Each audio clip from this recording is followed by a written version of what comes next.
കോഴിക്കോട് ഉള്ളിയേരി പഞ്ചായത്തിൽ നിന്നാണ് സാനിയോ മനോമി നമുക്കൊപ്പം ചേരുന്നത്. സാനിയോ മനോമി, ഉള്ളിയേരി പഞ്ചായത്തിൽ എങ്ങനെയാണ് കാര്യങ്ങൾ? സെക്രട്ടറിയും സ്റ്റാഫും എല്ലാവരും എത്തിയോ സമയത്ത്?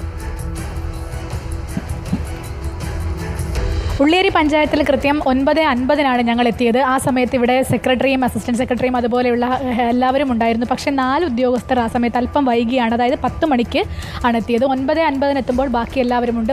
4 ഉദ്യോഗസ്ഥർ, അവർ സാക്ഷരതാ പ്രേരകന്മാരും മറ്റുമായിരുന്നു എന്ന് പറയുന്നു. അവർ എത്തിയത് കൃത്യം 10 മണിക്കാണ്. അതുകൊണ്ട് തന്നെ ആരും വൈകിയിട്ടില്ല. നമ്മൾ സെക്രട്ടറിയോട് സംസാരിക്കുന്ന ഒരു സാഹചര്യം ഉണ്ടായിരുന്നു. അദ്ദേഹം എല്ലാ ദിവസവും കൃത്യം സുനിൽ ഡേവിഡ് എന്നാണ് അദ്ദേഹത്തിൻ്റെ പേര്, കൃത്യം സമയത്ത് തന്നെ അദ്ദേഹം എല്ലാ ദിവസവും വരാറുണ്ട്. ഇവിടെയൊക്കെ എല്ലാ കസേരകളിലും നിറയെ ഉദ്യോഗസ്ഥർ ഇരിക്കുന്ന ഒരു സാഹചര്യമാണുള്ളത്.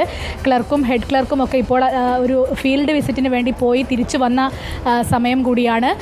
അതുകൊണ്ട് തന്നെ അവർ ഞങ്ങളോട് പോകുമ്പോൾ പറഞ്ഞിരുന്നു, ഞങ്ങൾ കസേരയിൽ ഇല്ല എന്ന് പറയരുത്, ഞങ്ങളൊക്കെ കസേരയിലുണ്ട് എന്ന് പറഞ്ഞിട്ടാണ് പോയത്.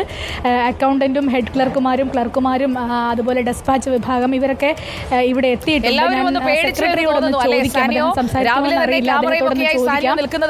സർ ഒന്ന് വന്നോട്ടെ.